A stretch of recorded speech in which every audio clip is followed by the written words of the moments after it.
In today's video, we're going to be checking out the Great Video Maker P80S video light. So this is the box that it comes in. They actually shipped it just like this. We got the model number up here, and the box is, not too large and not heavy either, about 5 pounds or so. Let's go ahead and open it up. So this is how everything is packed. Not too bad considering budget light. It is encased in cell foam. So we do get a manual, pretty nice one with quite a bit of information in here. And here's all the specs to the light. And it is 5600K color temperature using Cobb LED. And also I did forget to mention that this is the second version of the P80S, which is somewhat upgraded. Brightness levels there, and yeah, pretty much everything else. Power of 80 watts. So yeah, great little manual that actually shows you a lot of the detail of how you can use the light. Very cool.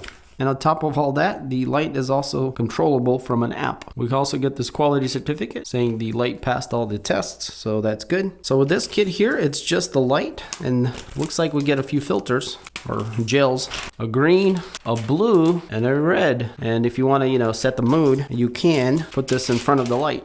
And also there are a couple clips that you can use to clip the gels on. So as you can see, guys, everything is packed very well. We got our Bowen's reflector, the light itself, the power cord, and the power brick. So let's go ahead and pull the light out. It is stuck in there pretty well.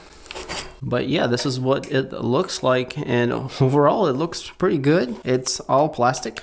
Expected for this model here. There's like a little handle here to grab it. It is open, so it's kind of sharp on this side, so not too great to hold it, but it is there. We also get a QR code here on top for the app. So even though it's all plastic, it feels pretty solid. It's very thick here on the bottom where you can set it on the tripod there.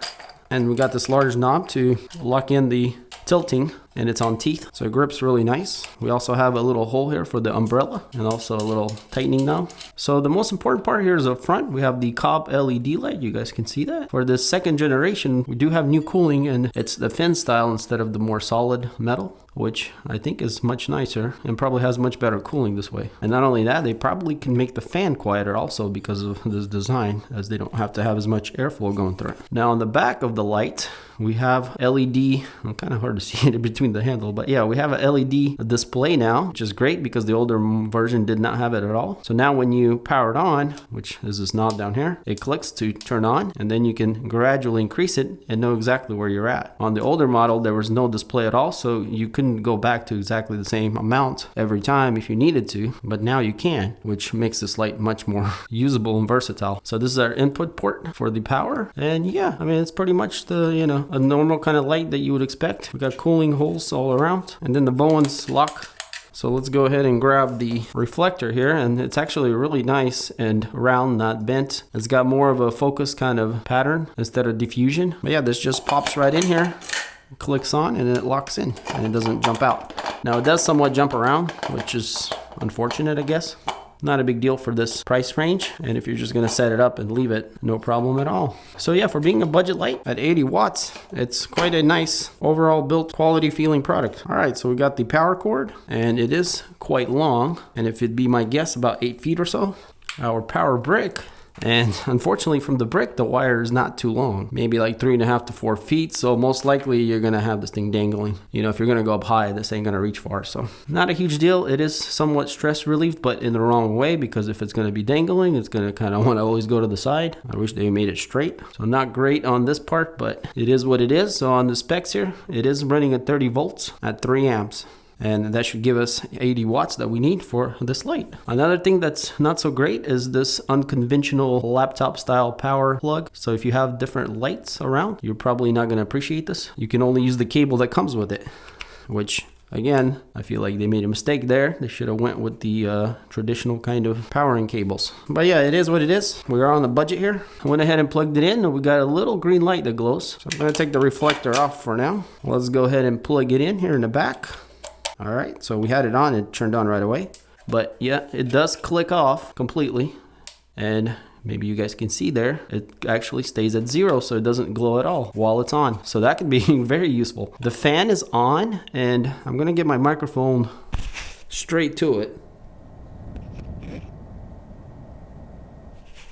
And I don't know if you guys hear that or not, but it's extremely quiet. It's just a very slight kind of hum. Nothing weird, just a very even hum, or at least here on mine. So yeah, very happy with that. And the air does blow through these fins. It's like a slight breeze, but it's definitely there. Now on the back here, the screen is very bright. I feel like it's almost too bright, but I guess that's good. And you can see it from a very sharp angle. I think it should have been a little less bright, but if you're using this in very high lighted environment, this would be seen very well. So let's go ahead and see what it looks like. Let's go to 1% or 1, I guess. There we go. And sure enough, it does light up, and I might have to change the exposure here, guys, so we can see maybe.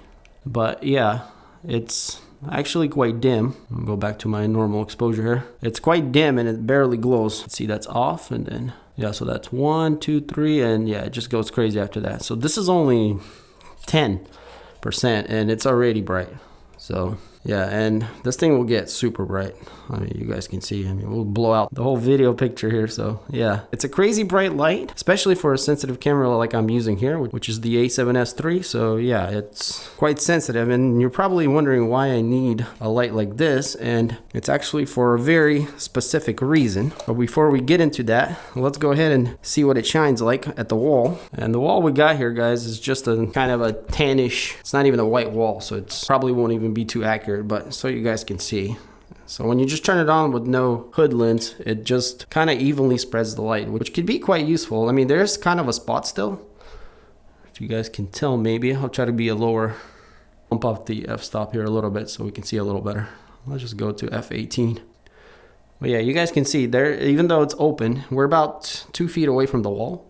And that's what you get. So it's still kind of like a spot, but not bad. But if we back up just a little, it gets very even. So we're about 4 feet or so. Pretty even light like that. Let's put on the lens or the hood and see what this looks like. So let's go with a couple feet away.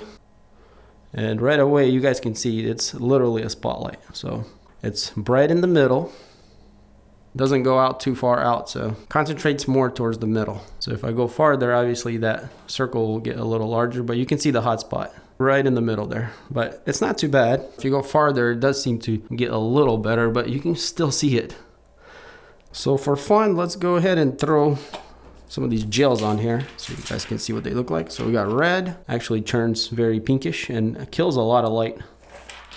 Blue, actually more purple, I would say, than blue. Kind of like this one. It looks pretty cool.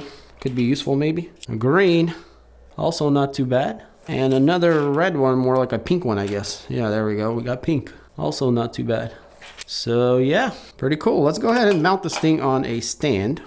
And I'm going to be using like this boom pole here because I want to hook up the light where it shines sort of down. So let's go ahead and try to install it. So yeah, this mounts just like any normal light. And then we're going to lock it in there. Now we can adjust the angle, set it, and lock it. So this is all a little bit flimsy here on my end, as I don't have very heavy duty tripods at the moment, but in any case, you get the idea here. So we kind of got like a top down scenario here. Now what's great is, you know, we can take this off and just have more of a softer light going down, as we talked about earlier, and we can still have plenty of light. So most likely this is how I'm going to use it, unless I want it more focused, but I'm not sure yet exactly. I'm going to leave this off for now, I guess. Recently I got this new lens, and you probably guys seen this. It's a Laowa probe lens. I realized I need a lot of light, even though I'm using a A7S-III. It's still not what I expected. You know, you do have to go pretty high ISO. I've learned right away quickly that I want to film everything at around f40, you know, maybe like f30 to f40. You know, I'll go down a little bit more, but most of the things I want to film is in the high f-stop. So I need a lot of light because the look I'm looking for is a lot less depth of field and more in focus, especially on this macro kind of level, which really gives it an amazing perspective. So maybe let's do a little bit of a mock-up here. I'm going to bring a turntable in, lower you guys down a bit, maybe put the light down a little bit too. And by the way, if you guys want a pretty awesome turntable, I did a review of this thing and it's a little bit on the pricey side, but it's worth it because it spins really smooth, even though it is a little bit loud, but it's very heavy duty. It can theoretically carry up to 80 pounds or 88, whatever. But so let's put this G Master here, 24 millimeter, as our subject, and maybe we'll adjust the light a little bit because right now we're a little too focused on the top. We need to kind of go to the side a bit so we can get that kind of top down light. I'm going to go ahead and put my lens on another camera and you guys see the probe here, and we'll jump to this camera here in a second once I set it up here a little bit. All right, so I got the camera set up and you guys can see that it's very dark. We are actually 24p, 50 shutter speed, ISO 2000. And let's see, we're set at f40 almost, I would say. Let's just go all the way to f40. If we back down to about 32, f32 on the probe lens here, it's a little brighter, but not much. Let's just go to full f40 here and we'll push this lighting thing to the max of what I'm looking for. So right now we're at 11% on the light. I'm gonna go ahead and turn that up. So we got 20%. And we're getting a little brighter, so let's go ahead and go to like 50. So that's extremely bright on the main camera. Let me adjust that there. So I gotta go to f22 on the main camera at the moment. Make sure we are even in exposure there. And on our macro lens, we guys can see that we're still too dark, surprisingly. So yeah, we're gonna have to push it really hard. But even with this look here, we're getting close. Now I can pull back the f-stop a little bit.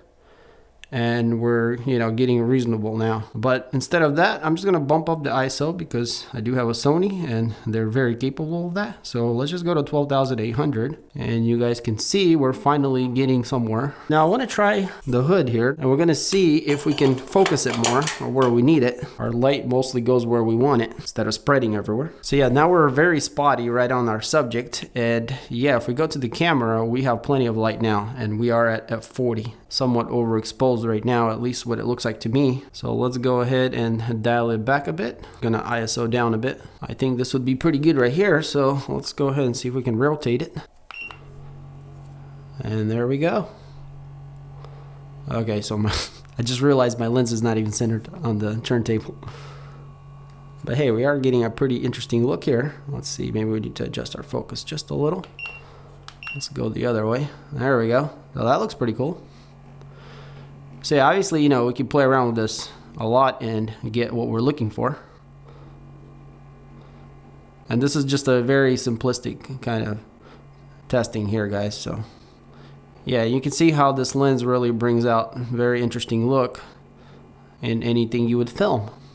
But yeah, I mean, this is pretty much what I need the light for. I need a lot of light concentrated on a very small area, and I think it's gonna do great here. So yeah, that's a little quick example there of what I'll be mostly using it for. And yeah, I'm pretty happy with everything it is. And the price is great on them. They go anywhere from 100 to 120 bucks. And if you want to get like the tripod and a bunch of other stuff, even umbrellas it comes with. And now that they have the screen on the top now, it's great because you can adjust it precisely to what you need every time. And not to mention the new cooling system, and the fan is very quiet. It's just a very slight hum. The turntable is much, much louder than that. So yeah, overall, I think GVM here did great with this one. It was a much needed upgrade from the original, especially the display. It is just one color of 56K, which seems about right. I like the temperature of it. It's perfect for me. For small studios or just key lighting in reasonably lit places, it would work great. Obviously, you know, it's not a pro model here, and I don't know how well it'd run at full power continuously. I'm sure it'll do fine. But if you are a small creator like myself, I think this light is an excellent value. And also not to mention that it does come with the CRI of 97 plus, which gives you very accurate colors. So yeah, I absolutely love it, and I think it's a great deal for what it is. If you guys are interested, I got mine on Amazon, so I'm going to leave some links in the description. Check it out. Also, if you do need a turntable, this one's pretty nice. It does come with a good remote that you can do quite a few things with. So if you are interested in videos like this and other things I do on this channel, stay tuned. And as always, thanks for watching, and I'll catch you on the next one.